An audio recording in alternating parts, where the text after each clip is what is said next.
If you are planning to make handmade gifts for this holiday season, especially for kids, you are never too early to work on that. Last year, I shared a video on how to make these felt chocolate chip cookies, and it got me thinking how many more varieties of cookies I can make using a single pattern. Now to try it out, I made 7 different cookies so far, and you can be creative and add more to this collection. Today's video is gonna be a combination of tutorials and ideas rather than one detailed tutorial. As I mentioned in the beginning, number 1 is gonna be a chocolate chip cookie. I'm not gonna show how to make that one since we already got a separate tutorial for that one on our channel. I'll leave the link in the description. Now I'm gonna list down the materials and tools for this video, and first you'll need felt fabric for base cookie layers. Next, you'll need some felt scraps for detail work on cookies and matching embroidery threads. You'll need fiber fill for stuffing, a pair of scissors, pins and a hand needle. I have a final tip for embroidery lovers, and in that case, you'll need a fabric marking pen too. Now let's see how to make our base pattern, and it's gonna be a simple circle. Find any circular object, and I selected the mason jar lid. I think it's a reasonable size for a cookie. Now place it on top of a piece of paper and then outline it using a pen or a pencil. Since we are using this pattern several times, it'll be easier to trace your pattern onto a piece of paper. Now cut around the drawn circular shape, and as I always remind you, please keep your fabric cutting scissors away and use a different pair of scissors for this step. As our base pattern is getting ready, we also gonna need a smaller circle shape to fit in the middle to work as chocolate chips and M&Ms. For that, draw a small circle and make sure it's proportionate to the cookie pattern. Then carefully cut around it. Now this one is gonna be your second pattern piece. With that done, let's move to our second cookie type, which is red velvet chocolate chip cookie. Actually, it's the felt color that makes all the difference here, and I have selected ruby color for the base cookie layer. Now take the base pattern piece for the cookie, and we are going to need 2 felt pieces from this. To cut 2 pieces at once, you can simply make the felt sheet into 2 layers by just folding it and then pin and place the pattern onto both layers. You can then carefully cut around both layers. Remove the pins once you cut all the way around, and you will get 2 cookie pieces. Now for chocolate chips, first get a rough idea on how many chocolate chips you are going to need on one side, and then cut small circular shapes using the second small pattern we made. Now when I say velvet chocolate chip cookies, I'm thinking of white chocolate chips. Otherwise, color matching wouldn't be great and it's not gonna be noticeable. So that's why I have selected antique white felt color, and white felt will also work. One by one, cut all the required pieces, and I think 5 or 6 on each side would be enough. And you don't need to decorate both sides if you don't feel like it. Just do one side and that would be okay too.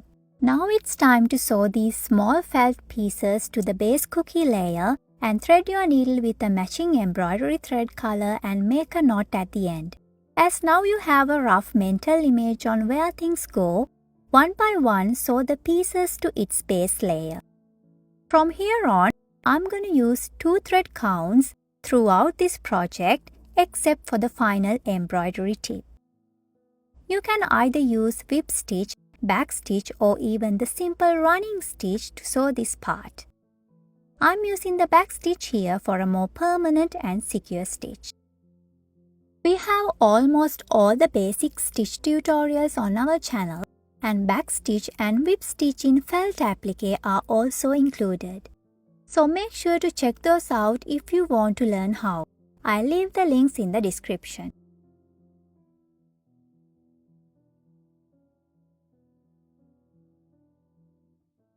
Whenever you are running out of thread or after you have sewed all the pieces, make a couple of knots at the back of the fabric to secure the stitch.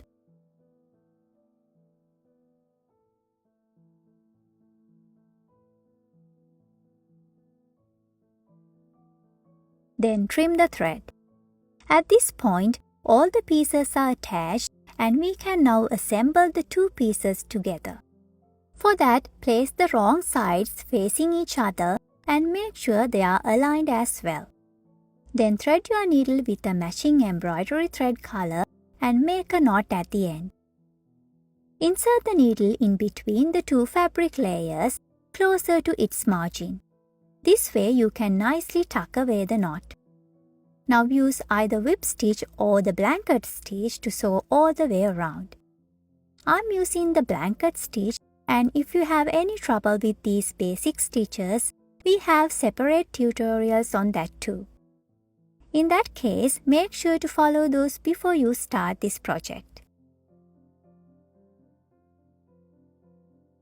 Once you sew 3/4 of the way, start to stuff using a little fiber fill at a time.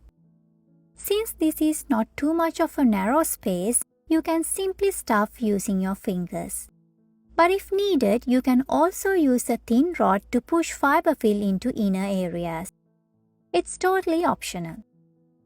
After this point, keep stuffing and sewing until you think it's enough for a cookie. Not too flat, not too puffy.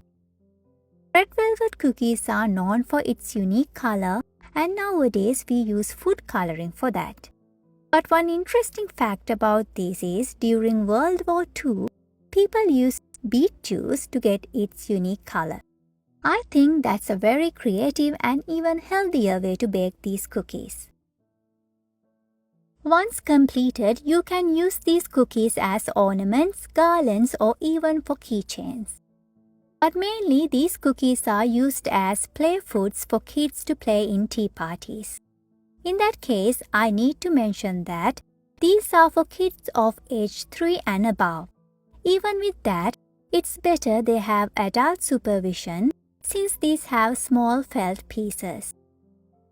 On that note, that's the reason I mostly use either whip stitch or back stitch to attach small pieces rather than the running stitch.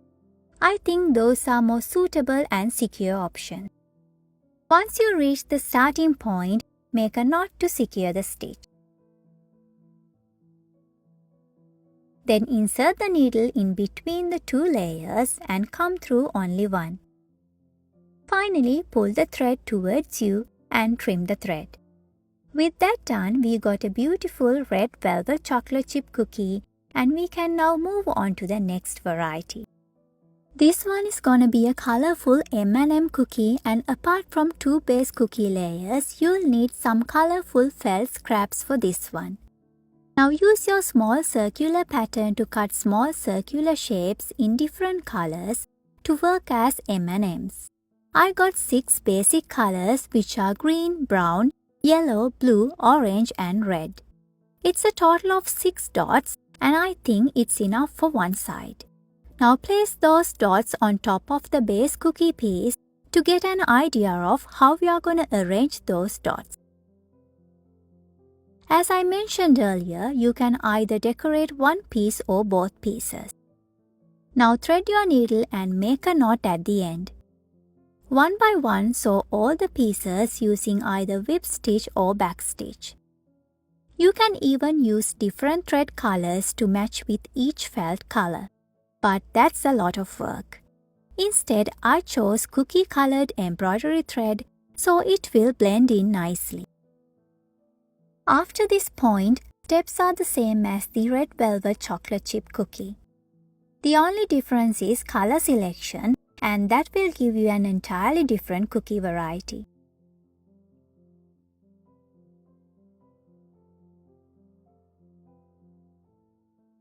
When you sew all the pieces to the base cookie layers, you can start assembling them. I decorated both pieces, but that's totally up to you. Now you know the drill. Place the wrong sides facing each other and start to sew the two layers together using either whip stitch or blanket stitch.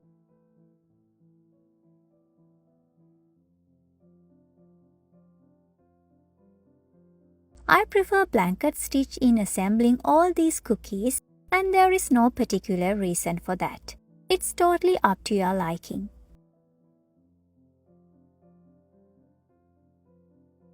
You can start to stuff once you reach 3/4 of the way and keep sewing and stuffing until you reach the starting point.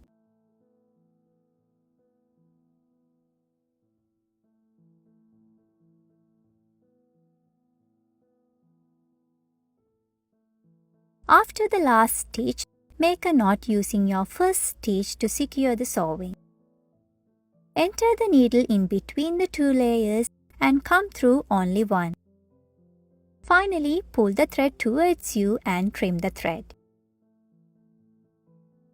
With that done, our third cookie is ready, and it's a very colorful one too.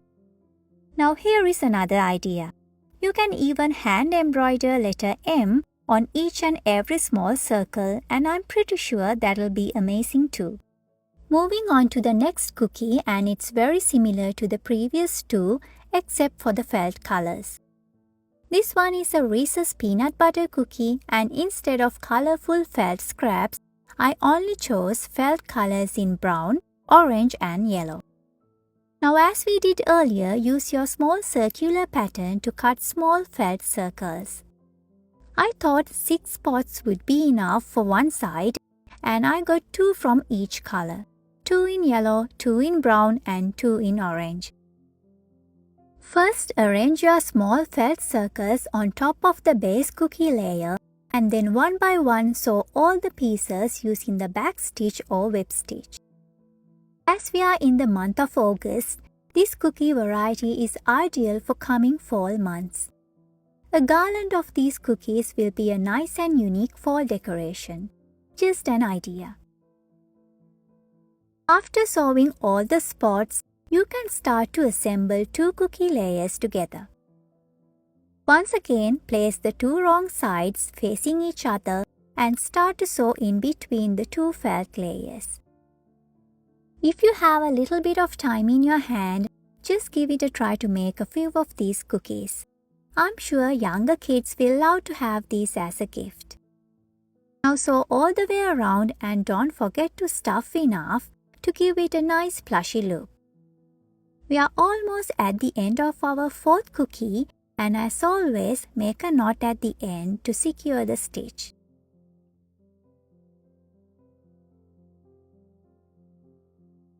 To hide away the remaining thread, insert the needle in between the 2 layers and come only through one layer.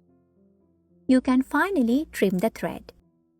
Isn't it amazing how simple you can make a new kind of cookie just by changing the colors, and this is how the Reese's peanut butter cookie looks at the end. Now we are moving on to a different style of cookie, and it's a chocolate dipped cookie. When you say chocolate dipped, it can be either white chocolate or regular brown colored chocolate.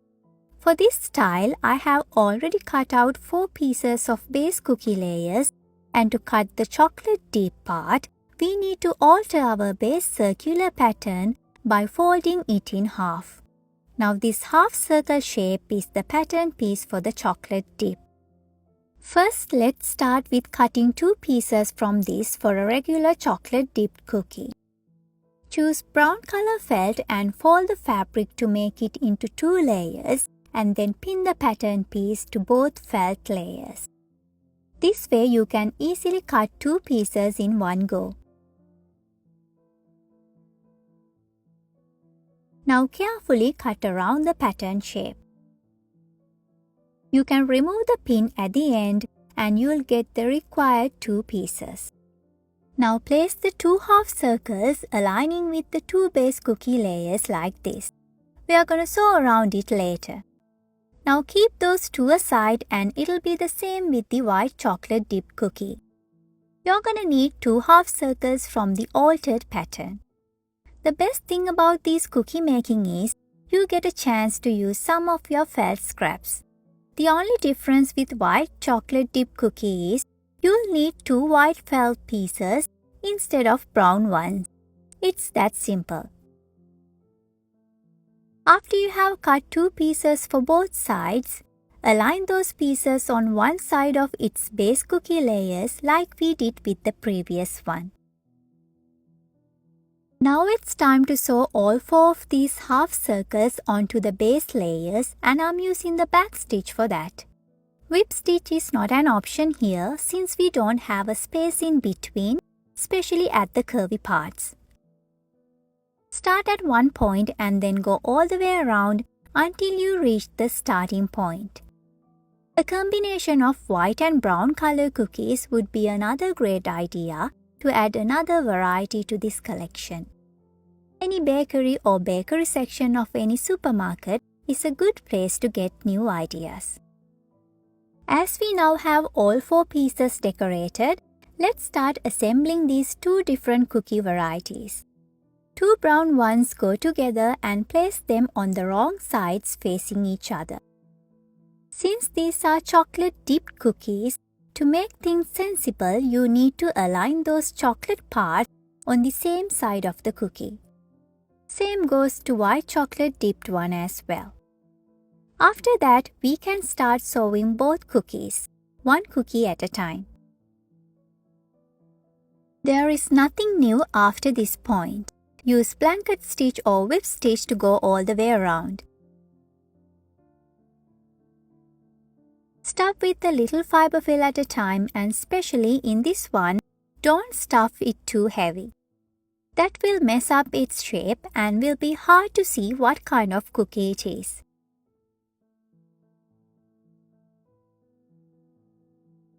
Final step is to secure the stitch by making a tight knot at the end. Instead of just trimming the thread right there, you can hide away the remaining thread inside of the cookie. This will give a nice and neat finishing look, and you can then trim the final thread. The exact same steps goes for the white chocolate dipped one, and I don't think it's necessary to show each and every step for that one too. Now this is how both cookie varieties look at the end, and I think they both turned out just fine. Our next and final variety is oatmeal raisin cookies, and this one is gonna be a little different than the previous ones. As always, my 2 base cookie layers are ready, and I got felt scraps in antique white and brown for oats and raisins. First, let's start with oat shapes. I'm gonna cut a thin stripe about 1/4 inch in width. Then I cut that stripe into small pieces, about 1/2 inch in length. 5 to 6 pieces from those will be enough for one side of a cookie. Oats are more of an oval shape rather than a circle. So our next step is going to be curving all 4 corners of those small rectangles. After you curved all corners of all the rectangles, place them on top of the base cookie layer to get an idea of how things are going to arrange. Now let's see how small raisins appear on the cookie next. Raisins don't have a specific shape. It's just a shrunken irregular shape. So I'm going to cut some random shapes from my brown colored felt scrap to work as raisins on the cookie. You can then one by one place them on the cookie and see how they are going to fit on that. After you get a rough idea on how things arrange, start to sew them one by one to the base layer, and I'm starting with odd shapes.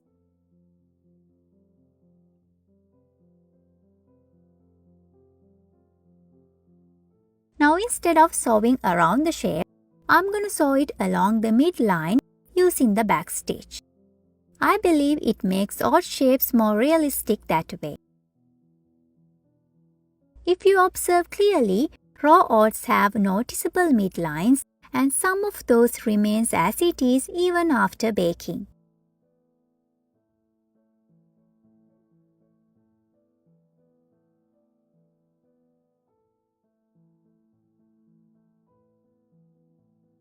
Once you sew all the pieces, Now it's time to sew raisins, and again I'm using the same thread color just for convenience.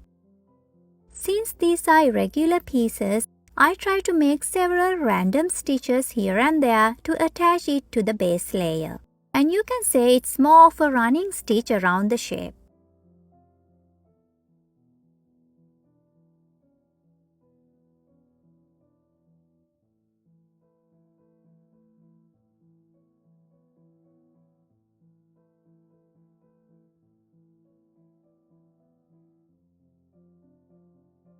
After decorating both base layers with oats and raisins, now it's time to assemble the cookie.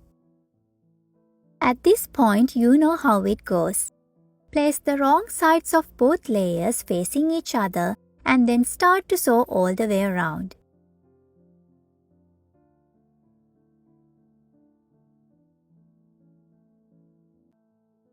Make sure to stuff with some fiber fill to give it a plushy look, and keep stuffing and sewing till you reach the end.